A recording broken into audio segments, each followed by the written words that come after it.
Hello, guys. Merry Christmas. I am the Cheapskate streamer. As you can see, the Telegram link is on screen there, t.me / Cheapskate streamer.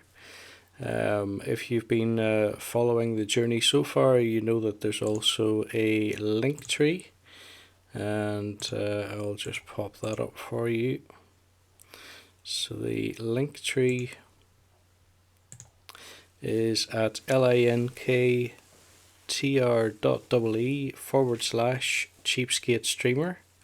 And if you go to that, you'll see that we've got links there to Telegram, Rumble, Twitter, Kick, DLive, Twitch, Facebook, YouTube, and there's an option to buy me a coffee there as well. Guys, today the object of this was to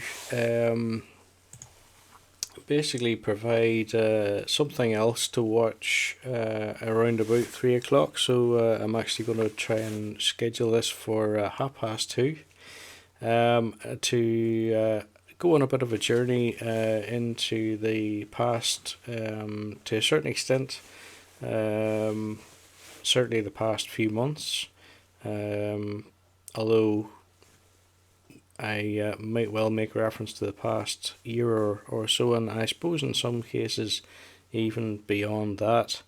And also then coming up to the present, what's happening now, and where I see things going in the future.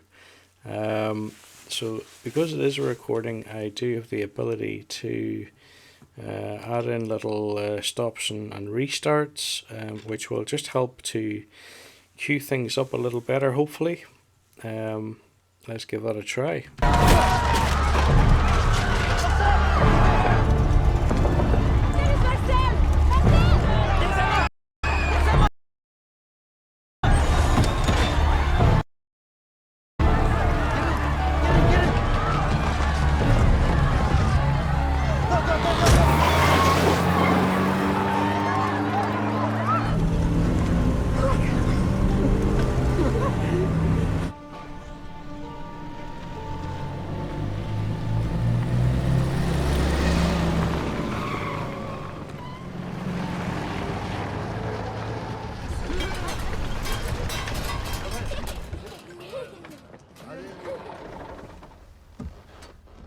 Welcome to the Resistance. Okay, apparently I need to be a little bit more careful with the shortcuts that I make use of, but nevertheless, as this guy once said,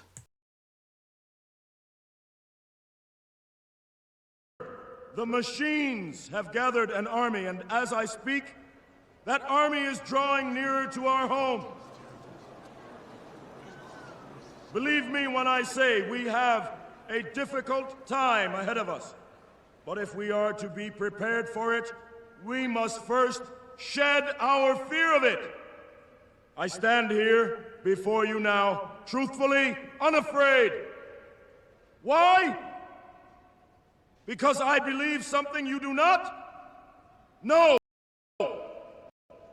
I stand here without fear because I remember. I remember that I am here not because of the path that lies before me, but because of the path that lies behind me. I remember that for 100 years we have fought these machines. I remember that for 100 years they have sent their armies to destroy us. And after a century of war, I remember that which matters most. We are still here!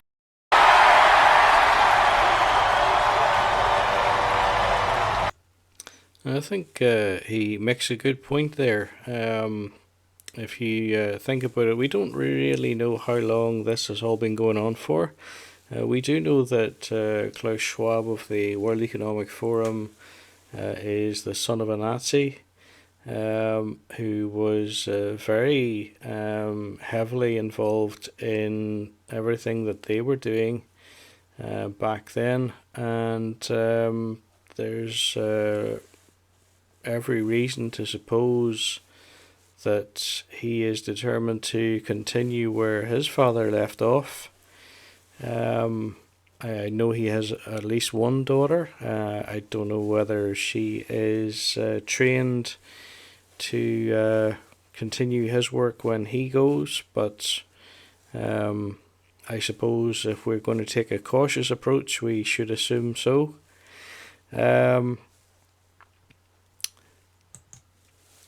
If you look into it enough, you will come across plenty of suggestion and evidence that the secret societies, the brotherhoods, and that kind of thing that have existed in some cases for centuries are essentially founded on this notion that the common people are either not that intelligent or not that worthy, and that really what the world offers is for them for the taking, and that really the rest of us need to be controlled and managed in some shape, form, or fashion. That appears to be their attitude to the rest of us. I just was thinking back to some of the stories that have been in the headlines in the past year or so. One was to do with, do you remember there was a little tiny submarine type thing that had, I think there was at least one, I think he was a billionaire on board. But yet this thing was kind of experimental. It was also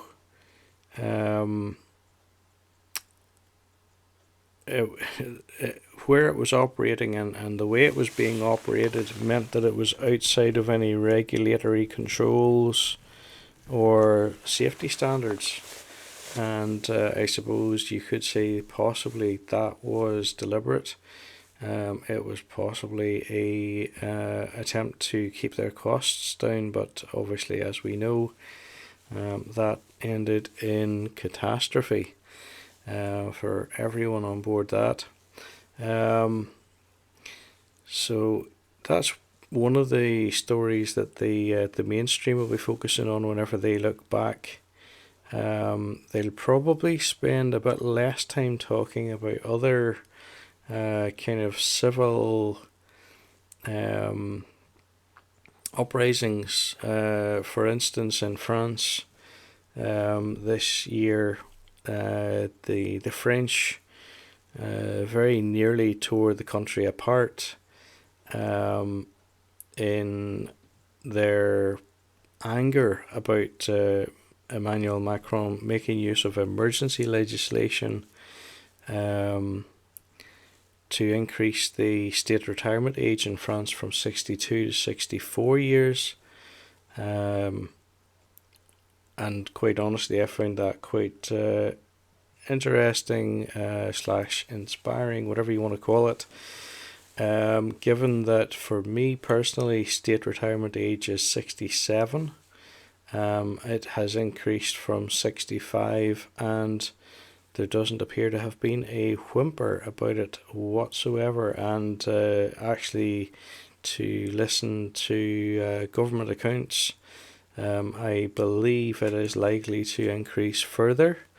Now, actually, just to tell you my prediction on the state pension in the UK, it is my belief that in the future, you essentially will not get a state pension. I think they will continue to push back the state pension age to such an extent that only a minority of people survive long enough to actually receive it. Now, what that is likely to mean is that there will be a shortfall. So in other words, there will be people who will still, I mean, I don't know, can you see yourself working until 75 if you survive that long? Maybe that's what some people will do. I can see other people maybe attempting to retire early, not having the funds to do so, and then having to attempt to go back to work again. It just I don't know, it strikes me as not very well thought out.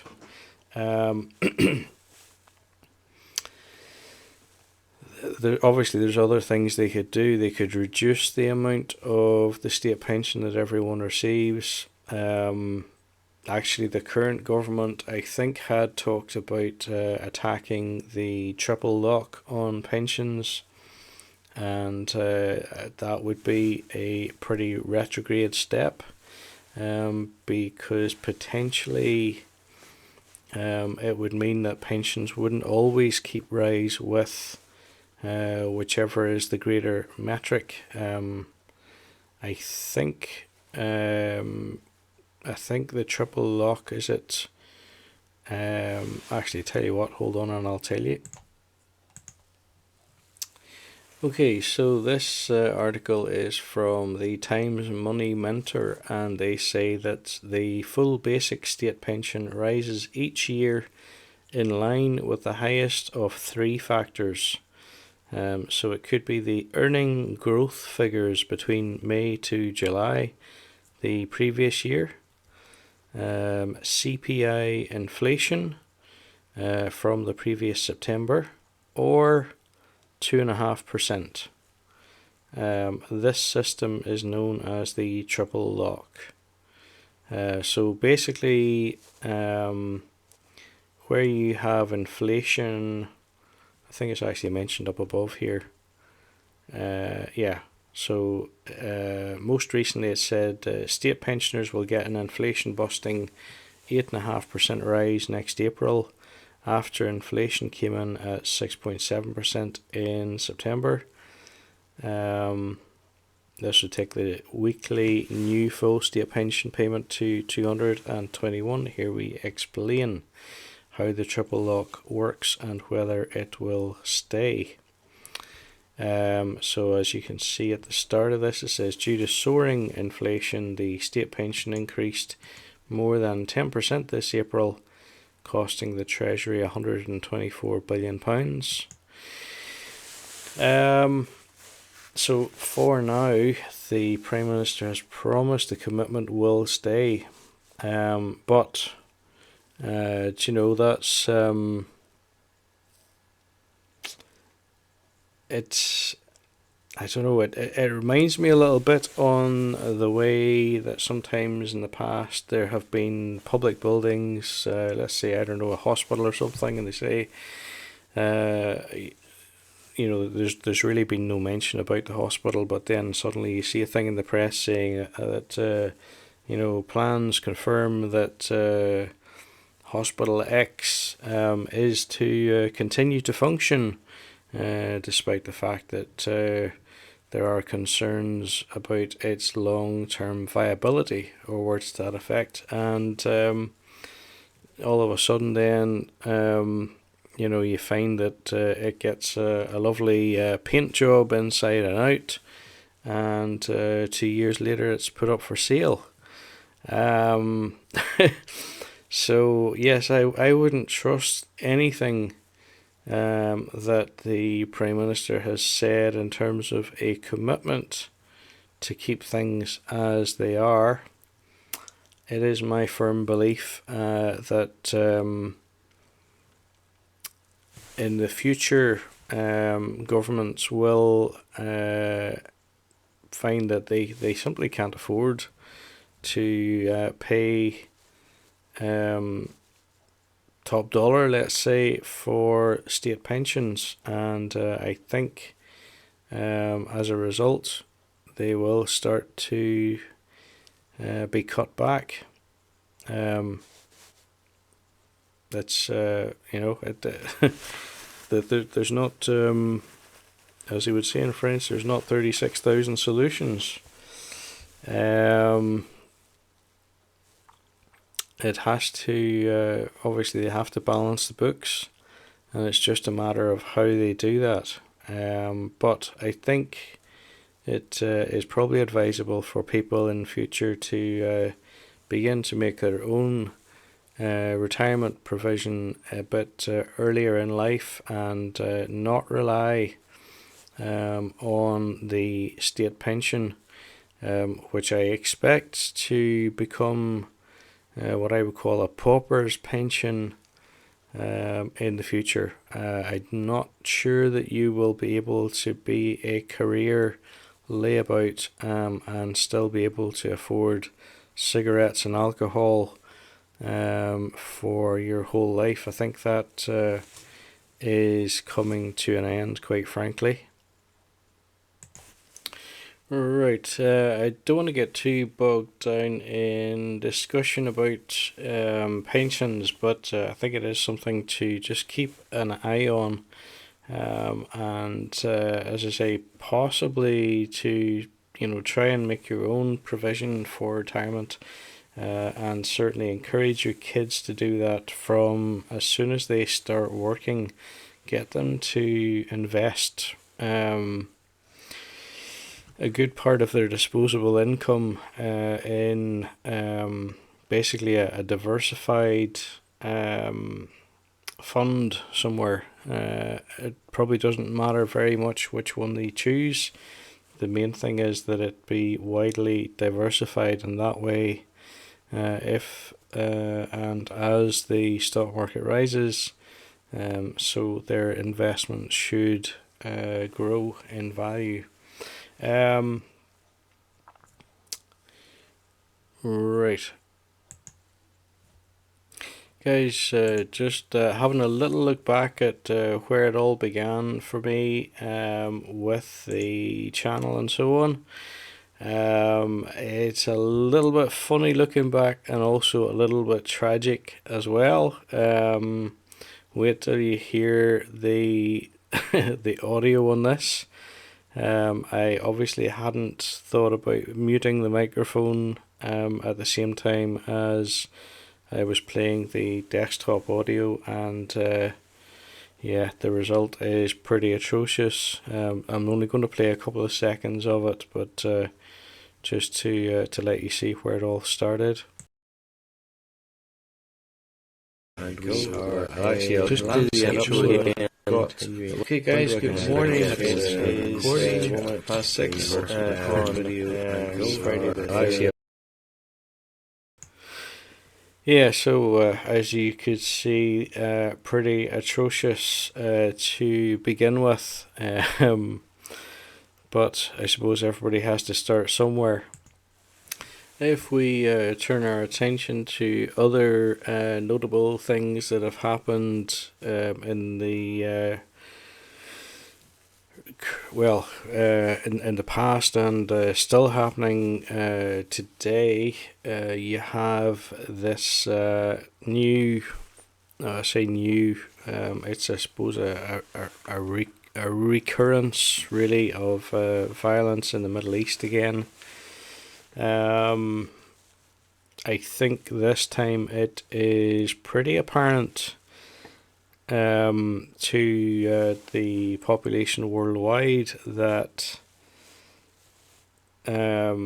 basically what Israel appears to be engaged in is genocide, and it's even more apparent because prior to the footage coming from the Middle East, we did have some footage coming from the Ukraine. And although the footage from the Ukraine was traumatic enough at times, it actually was pretty tame in comparison to what we have seen coming from the Middle East, where Israel has essentially flattened large parts of the Gaza Strip, and it appears as though the Gaza Strip is one of the most densely populated or at least was one of the most densely populated places on Earth. So as you can imagine, there have been a variety of protests all across the world to draw attention to that, and I'm just going to present a little snippet of one of those, and I believe this is somewhere in the United States, where typically, whether due to political influence or something else, the United States seems to have a big Jewish contingent, a Jewish lobby, and typically seem to end up supporting Israel, no matter how wrong their actions seem to be. But guys, just have a little look at these. I believe they're Native Americans joining part of this protest, and it seems to kind of make it a little more acceptable, if you will. Here it is.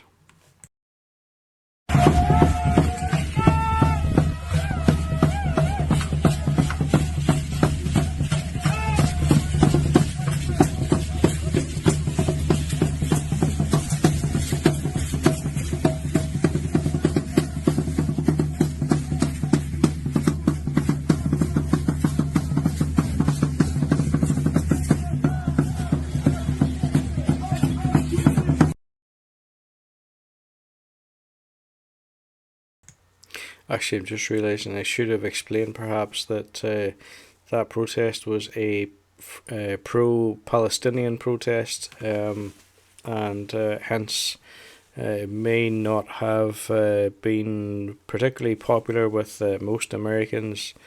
As I say, because they appear to have a kind of a preference for Israel 99% of the time. But here, this protest supported by Native Americans, basically against the violence that's taking place in the Middle East there. Okay, so perhaps one of the other things that I really want to be doing in this Christmas special is to highlight some of the resistance media that is out there. And here we have a little clip from Russell Brand, who, as we know, was quite severely attacked. There was an effort to basically cancel him entirely. That failed. He did get demonetized on YouTube, and as far as I know, he still maintains a channel on YouTube, despite the fact that as to my knowledge, he remains demonetized there, but he now has well over 1 million subscribers on Rumble, and he is continuing the fight there. Just listen to this little snippet. I think not an awful lot of people really appreciate this. The version of the Pfizer vaccine that was initially tested and, as I understand, given to Pfizer employees was different from the initial round of vaccines released in the UK. Am I getting that right? Because it doesn't sound like it should be true. Yeah, that's right, Russell. There were two processes used to produce the mRNA vaccine. One was a quite expensive but a clean process, which was using our DNA to sequence RNA. And the second process, process 2, which was used to mass produce the vaccine, was using E. coli and putting into E. coli plasmids and getting the E. coli to reproduce the mRNA. So it's a cheaper form of producing the vaccine. But the problem with that is you can get contamination. So you can get genetic material from the E. coli into your vaccine vial. Now, there's a very low threshold of tolerating contamination within vaccines, However, researchers looked into this matter and found very high levels of contamination with DNA. Now, the problem with DNA is it can potentially get incorporated into your own genome. And also the presence of DNA can actually spark anaphylaxis. That's when you get a severe allergic reaction.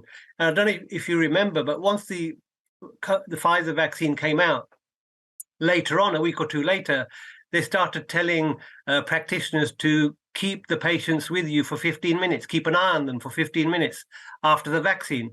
Now, that was related to the potential reaction to the endotoxin from the E. coli contamination. So that's where that came from. And, this research initially done by Dr. Kevin McKernan, who's a very highly qualified, respected academic whose whole life is devoted to, researching these matters. He was part of the Human Genome Project, highly credentialed person. Now, his work has been replicated in Japan, in Europe, in other units in the US, and they've all found very worrying high levels of contamination. And, the problem was Pfizer didn't declare this to the regulator. So that's the problem. And later on, they were forced to declare it to the European regulator. So they've actually confirmed it themselves that this problem exists. Stay free. See it first on Rumble.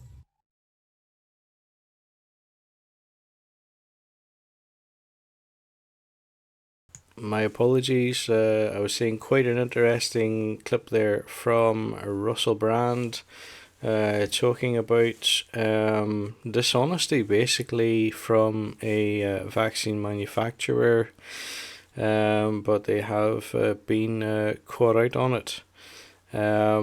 Here's another little clip talking about basically global elites and their aspirations. Watch this one. Geneva looks beautiful, is beautiful. It has a lake, it has this shadow. It's very peaceful, but there is a dark side to it. Everything evil in the world related to democide, unfortunately, comes from Geneva. You have WHO in Geneva, you have Gavi, then you have the WEF, the World Economic Forum, which my father was a co-founder and left Klaus Schwab out of disgust in the early 80s, that has diplomatic immunity. I, as a Swiss citizen, right here now, declare that the WEF is not eligible anymore for diplomatic immunity. I call on the Swiss authorities and security to arrest those people immediately. Why? The WEF, WHO, Gavi, Big Pharma, Big Tech, Bill Gates, all advocated a global humanity injection by a bioweapon, injecting nanolipids into 5.7 billion people. And we Swiss are hosting them? That's terrible. We cannot tolerate any entity that promotes poison to be injected into humanity. But you have done it. I'm the victim, I'm dying from it. And my mother too. It's a democide, and you'll be judged. It will be corrected in the name of humanity. Maybe there is a Geneva Swiss syndrome, but definitely there is a UN syndrome. Because people are so afraid of what's going on because the United Nations is occupied that people in there don't understand. Those who understand keep quiet or try to speak in different ways to help people to wake up. So if you understand that, you know that this was very easy to carve a world government. If you don't have a force that stops that and says, we the people is more important. And that's what we're doing now. We're trying to build a we the people movement that is very global, something completely different. But what is going on in Geneva is the opposite at the moment. There is no right to WHO to give any orders to dictate to the whole world like they have done. And the Global Alliance for Vaccine Immunization, Gavi, got total immunity from the Swiss government. You can find this, admin.lex in the Swiss database. Go and look. This is a coup d'etat, clearly. It's a global crime scene. And we are bringing little pieces of evidence to people with humility, because in science you always have a doubt. It's a healthy doubt. And I think that is a very important attitude. I believe personally Geneva has a better future. Swiss neutrality has to be restored. We have no future not being neutral. The young people who survive through this will be the guarantors, hopefully, that such institutions can never again take foothold in our blessed country. Never again. The snakehead is in Geneva. I call it a direct, clear and present danger to the Swiss population, but I can tell you it is being cut off. If you have a house of cards, and this is a house of cards of a criminal, one card pulled by justice and the whole card house collapses. But from hope alone it is not done. Everybody must now change the spirit. And all the vaccinated, the injected, knowing that they are poisoned. We are the masses. We are billions of people. Let's just stand up and say, stop. We will not comply. And in French, ni oubli, ni pardon. Because we are the guardians of humanity, and our light obliterates the darkness of evil, always.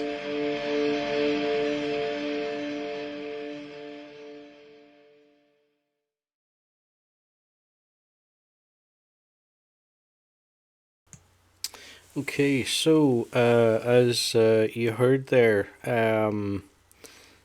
Gavi, at least, I'm not sure about the other organizations, but according to Dr. Astrid Stuckelberger, Gavi has immunity from prosecution.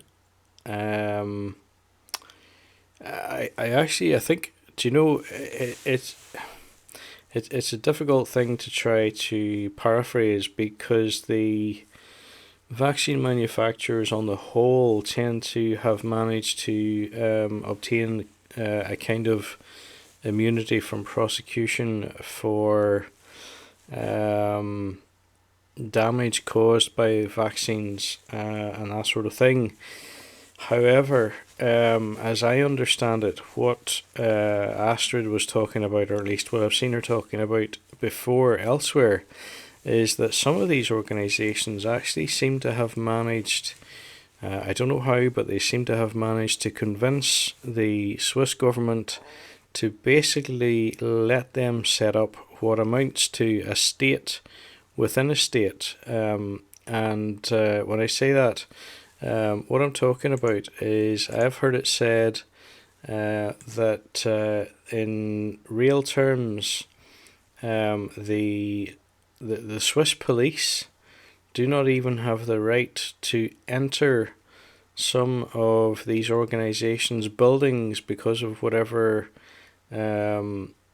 accord they have reached with the Swiss government. So basically, any need to comply with any legislation or anything like that actually ceases once you enter the organization's property. And it's a very strange state of affairs. You would wonder, how has that been allowed to happen? But at the same time, if you think about the more recent issue as regards the World Health Organization and these international health regulations, I've also heard mention of a pandemic treaty and other similar terms, which all tend to suggest that national governments would relinquish their own sovereignty and in fact take orders from the World Health Organization as regards imposing curfews, lockdowns, sanctions, mandatory conditions on their national populations, and basically it sounds as though quite a significant number of countries have actually agreed to that, which I find it difficult to get my head around. It's almost as bad as the suggestion that actually what the UK should have done was to lock down harder and sooner, because in fact when you look at the country that didn't do lockdowns, they didn't fare any worse than what the UK did. So that makes absolutely no sense. So guys, despite all the various issues with the vaccines and things like that, on the whole, the resistance movement has been pretty restrained, I think is the word I would use. There hasn't been an awful lot of actual pushback, aside from fairly minor vandalism of vaccination centres and things like that. Now, that said, in some places it's been a little bit more sustained perhaps than elsewhere.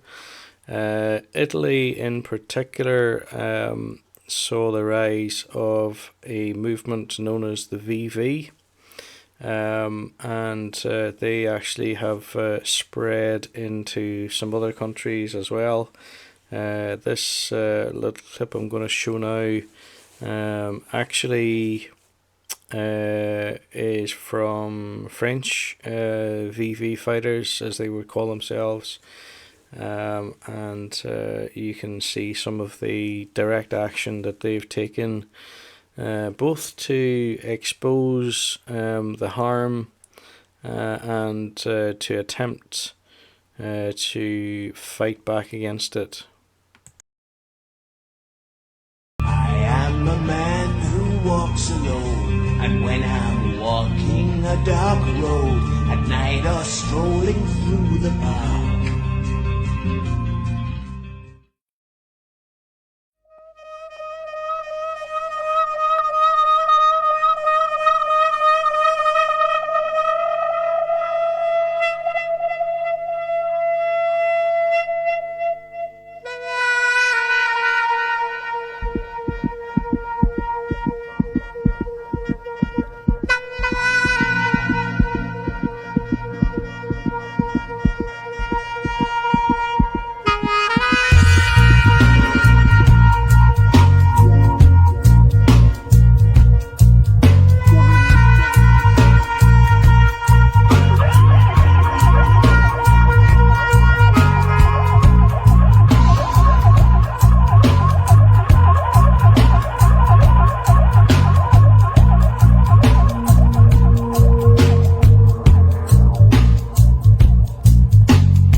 Okay, so aside from the claims in that the vaccine kills, they also make reference to side effects, and I think that is one of the big issues. One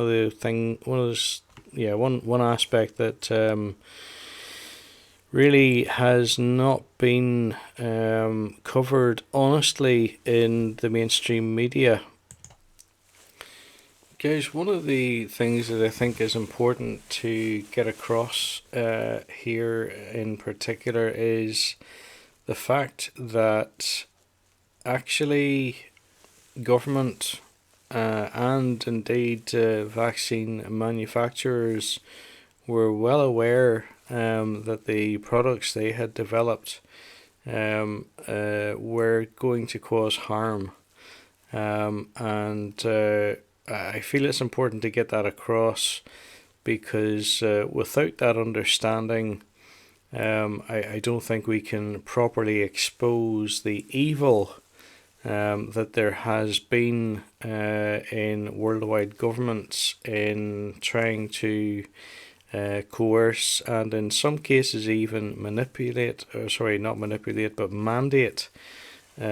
jabs on populations. And as I say, I think we need to appreciate the amplitude of evil that there has been in this world, and in order to gain some appreciation of that, I think you need to hear from someone with a pretty unique insight. Dr. Mike Eden is an industry insider, and what he has to say has a particular ring of authenticity about it, and I suppose that's due to how well he understands the subject. It is almost 10 minutes long, and I may well just pause it to interject from time to time, but for the most part I'll let him go ahead. This address was part of an event that was organised certainly in part by Andrew Bridgen MP. I think there may have been a couple of others involved as well, and it brought together several medical and healthcare experts to be able to give their basically the details of what they know in terms of vaccine development, patents, and that kind of thing, pathology, I suppose, perhaps to an extent as well. Right, so here we go.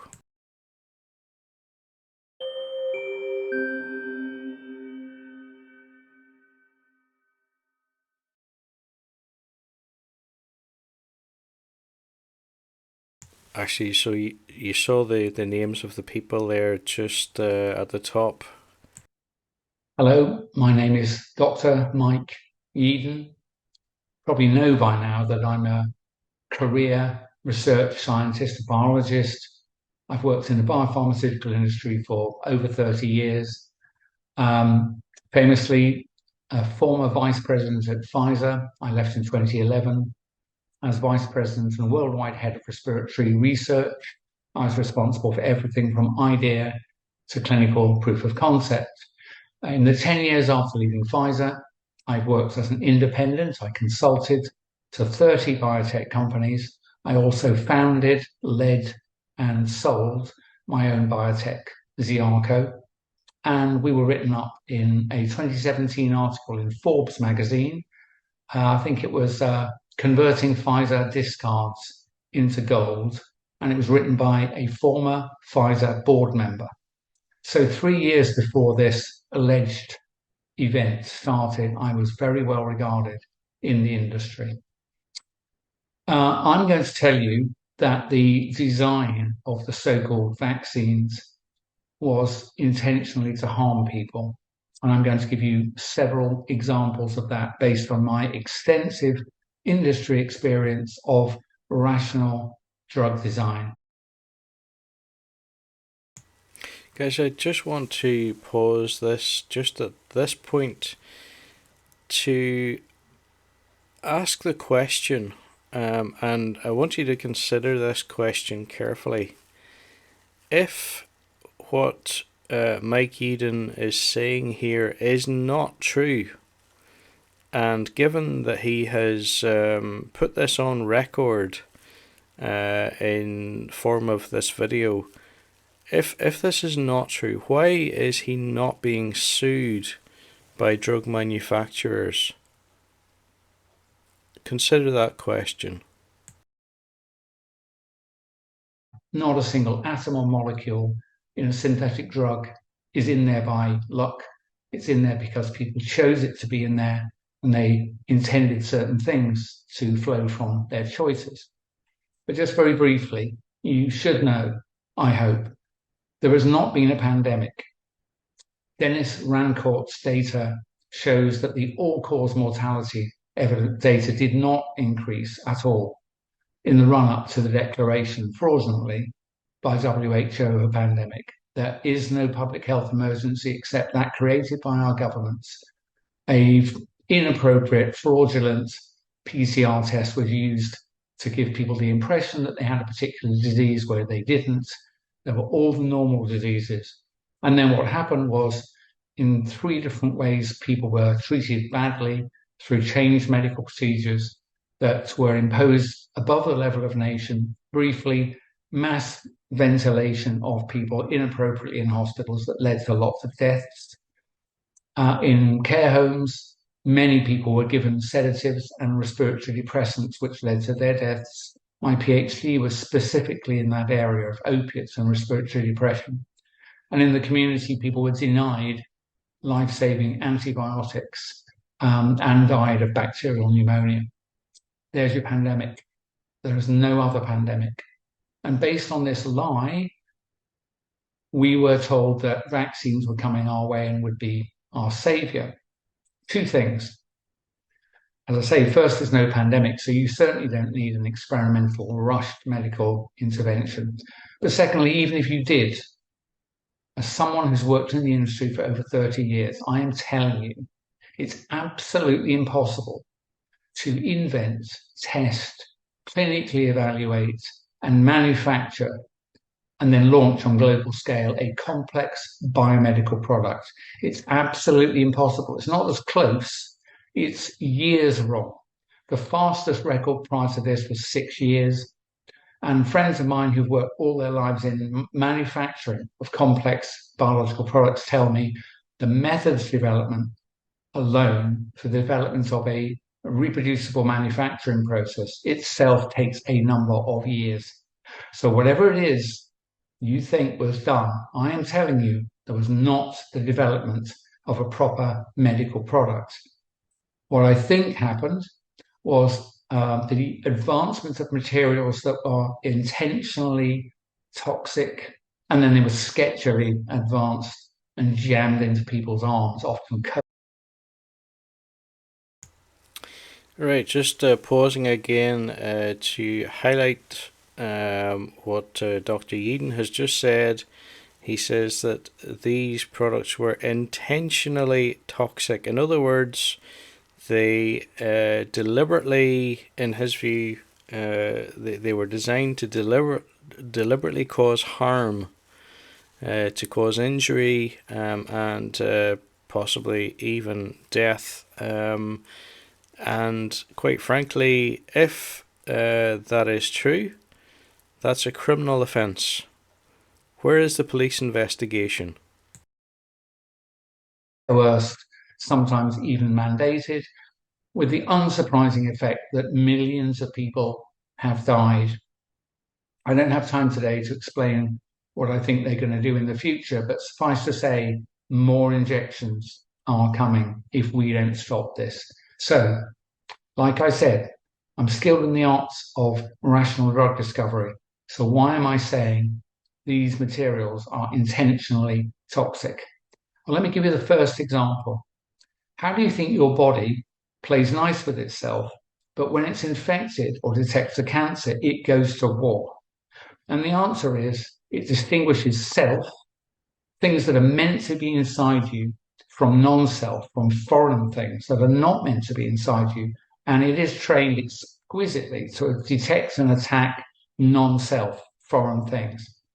If you inject a person with a gene that encodes a foreign piece of protein, like a spike protein from a foreign organism, your body will detect that. And every single cell that takes up that material and expresses foreign protein will be attacked and killed by your immune system. Now, if you think that's advanced immunology, let me put you right. It's in the first chapter. Distinguishing self from non-self is one of the foremost lessons of immunology, and every single person involved in the train of delivery of these materials to doctors' hands knew what I've just told you. They will inevitably cause injury. Then on top of that, it's not just bad enough that you're making a foreign protein, you're making a specific material called spike protein. Those materials are biologically active. That is, if you add them to human blood, for example, they start to coagulate, it clots.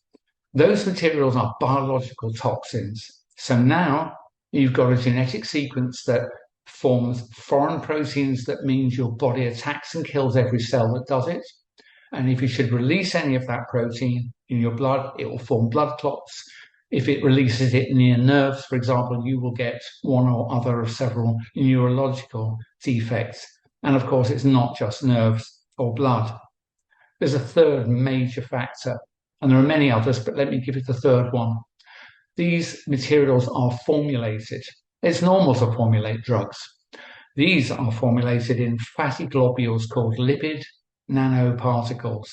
What they do is disguise the foreign genetic information so your body doesn't see it initially until it gets inside your cells, and it goes all around your body. It will glide through the cell wall as if it wasn't there, and that was the entire point of it.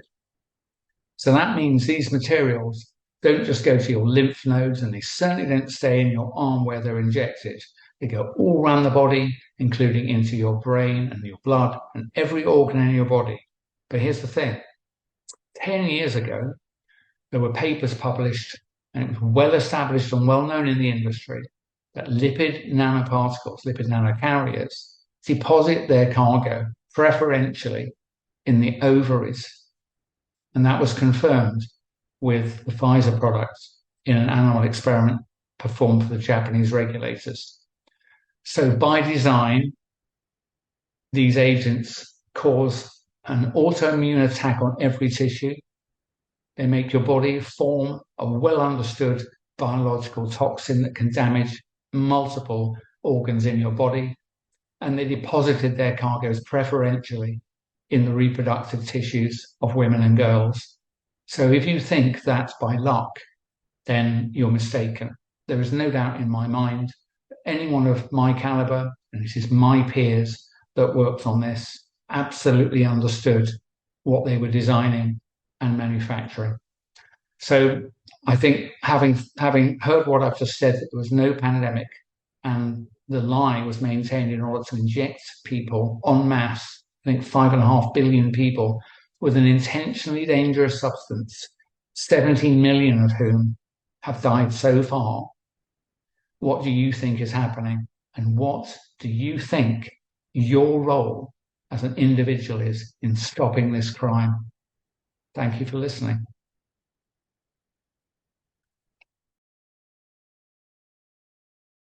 Okay, so you just heard Dr. Mike Eden talking about plans to intentionally harm and kill millions of people, and that's bad enough. But you're about to hear from, I actually forget her actual name, but her YouTube channel and other socials are under the name Survival Lily, and she's going to present some information by one of the founders of, in fact, I would say probably the principal founder of the World Economic Forum, which sounds official, but actually it's a private body.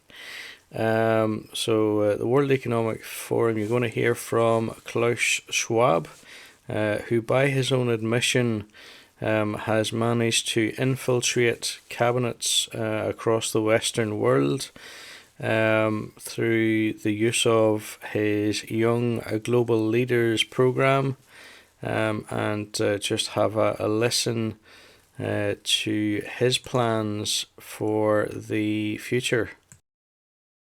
All right, so now let's check out this video here and let's pay attention, close attention on what he's saying. Pay insufficient attention to the frightening scenario of a comprehensive cyber attack, which would bring to a complete halt to the power supply, transportation, hospital services, our society as a whole. The COVID-19 crisis would be seen in this respect as a small disturbance in comparison to a major cyber attack. Okay, and now you gotta see this video. The COVID-19 pandemic has shaken our economies and societies to the core and shown us how vulnerable we are to biological threats. In the digital world, similar risks are being overlooked right now. A cyber attack with COVID-like characteristics would spread faster and further than any biological virus. Its reproductive rate would be around 10 times greater than what we've experienced with the coronavirus. To give you an idea, one of the fastest worms in history, the 2003 Slammer sapphire worm, doubled in size approximately every 8.5 seconds, infecting over 75,000 devices in 10 minutes and almost 11 million devices in 24 hours. Fortunately, at least until now, cyber attacks have not impacted our health the way pandemics have, but the economic damages, and therefore the impact they have had on our daily lives, have been equal and sometimes even greater. You see, the only way to stop the exponential propagation of a COVID-like cyber threat is to fully disconnect the millions of vulnerable devices from one another and from the internet. All of this in a matter of days. A single day without the internet would cost our economies more than $50 billion, and that's before considering the economic and societal damages should these devices be linked to essential services, such as transport or healthcare. As the digital realm increasingly merges with our physical world, the ripple effects of cyber attacks on our safety just keep on expanding at a faster pace than what we're preparing for. COVID-19 was known as an anticipated risk. So is the digital equivalent. Let's be better prepared for that one. The time is now. The time is now, says the WEF. Okay guys, so this was a really concerning video and they say the time is now, so maybe this is going to happen pretty soon. And I would not be surprised. I would give it a 90% chance, maybe in the next 2 years, that this will happen. Okay, so now I want to come back to this video and I want to show you one segment which is really important. So let's rewatch this part. You see, the only way to stop the exponential propagation of a COVID-like cyber threat is to fully disconnect the millions of vulnerable devices from one another and from the internet. All of this in a matter of days. A single day without the internet would cost our economies more than $50 billion. So, if you disconnect the internet from everything, this would wreak havoc on our economy. $50 billion of cost every day. It's insane. So actually they have not completed the video because they are not saying what happens after the lockdown and how we get back the internet. Right guys, that's enough. If you want to watch the rest of that video, you need to look up Survival Lily. She makes a lot of really interesting and potentially useful content posted on YouTube and elsewhere. So yeah, I encourage you to look into her. one of the videos that I found particularly useful actually related to Geiger counters. She did a review of various makes of Geiger counters, and based on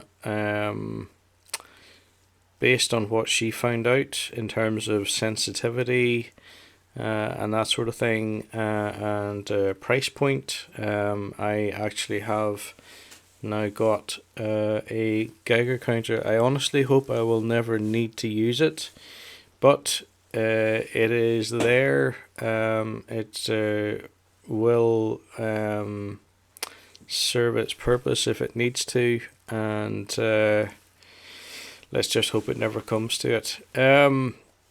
Guys, that is pretty much it for this broadcast this Christmas. As you saw there's the suggestion that a cyber attack is probably pretty likely in the next couple of years. You might want to take steps to protect yourself from that, and one way to do that might be to make hard copies of documents which are particularly valuable to you. I'm not going to suggest what those might be.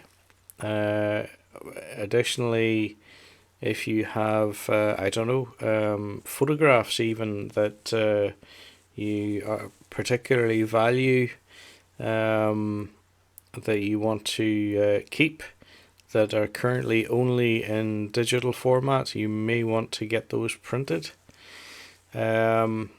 So yeah, the suggestion, as I say, is that a cyber attack is likely in future. I believe they're going to keep up the pressure on cash. They want to get rid of cash so that everything is done digitally. There are a few reasons for that. One being that it minimizes the cost of transactions. Another being that it would make it impossible for people to run a kind of a black market economy.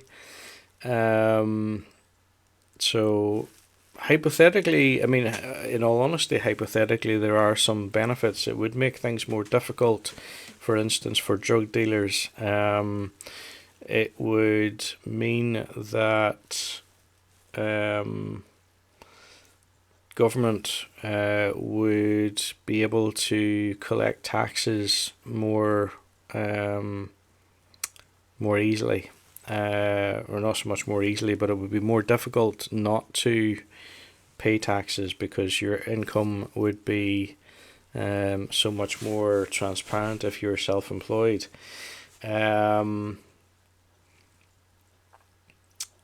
So yeah, and I was listening to, now I say I was actually watching TNT Radio just the other day, and there were some very interesting predictions there in terms of driving. Let me just see if I can find that quickly for you. Okay, I can't actually show you the clip that I was looking for because it doesn't actually appear to be saved on the TNT Radio channel on YouTube.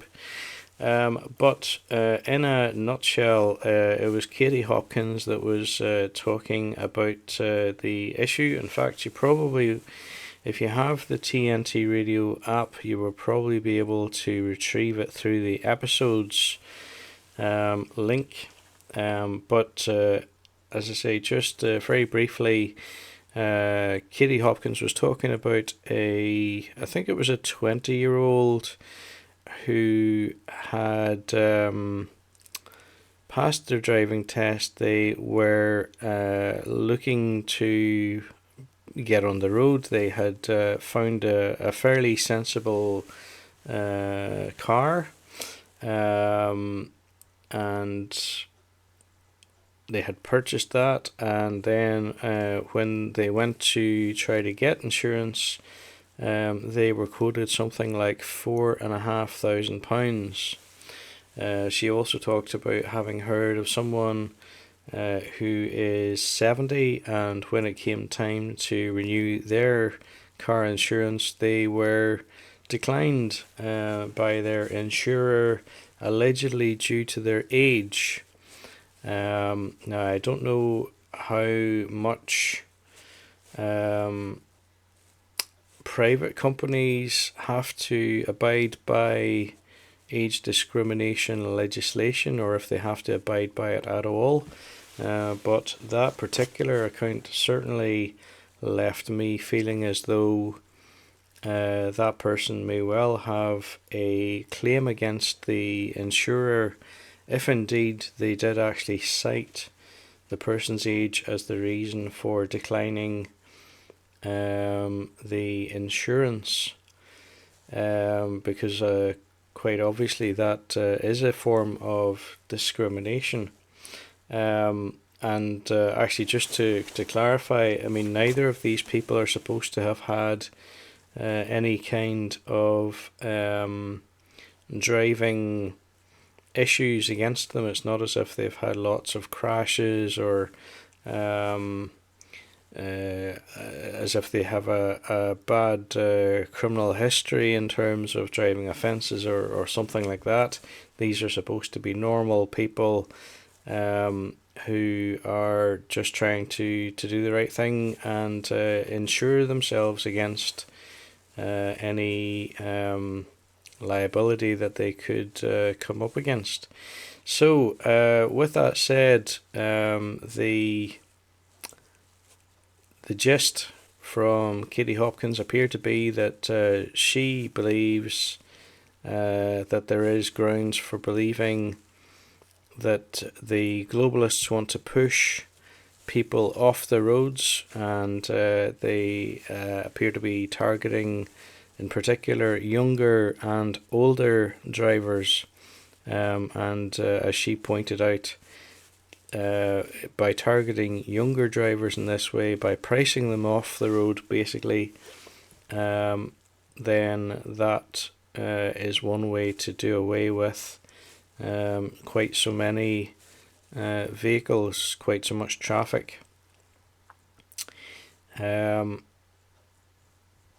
So guys, with that said, I just want to let you see what the TNT radio live stream actually looks like.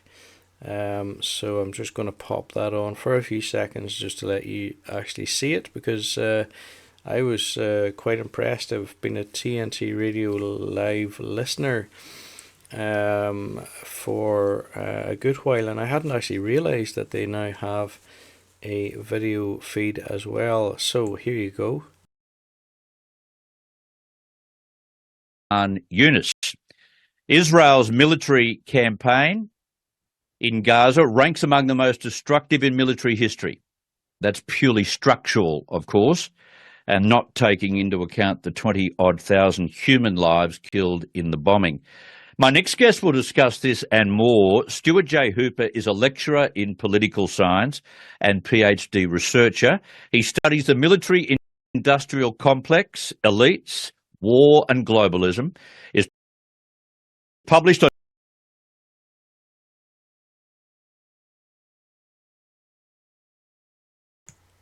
Okay, so I've muted the channel there, but as I say, I just wanted to let you have a look and see how professional the YouTube channel looks there. Certainly, I would describe that as good enough for broadcast, and yeah, it's in my opinion, it's well worth a watch. I would certainly be happy to cast that to the TV. Guys, with that said, that is going to be pretty much the end of the broadcast for today. I want to say that although I haven't shown any of them here, it is dedicated to the survivors of the COVID jabs, and in particular to the COVID vaccine injured and bereaved, and their community. Merry Christmas to all of you, wishing you the strength to heal, the wherewithal to keep going, and the faith that justice will be done. I know quite a few other people are determined to keep fighting for proper reform of the vaccine damage payment scheme, and also for proper recognition of what was done, and the harm that has been caused, not to mention the lives lost, and the ongoing impact that the response to the so-called pandemic has led to.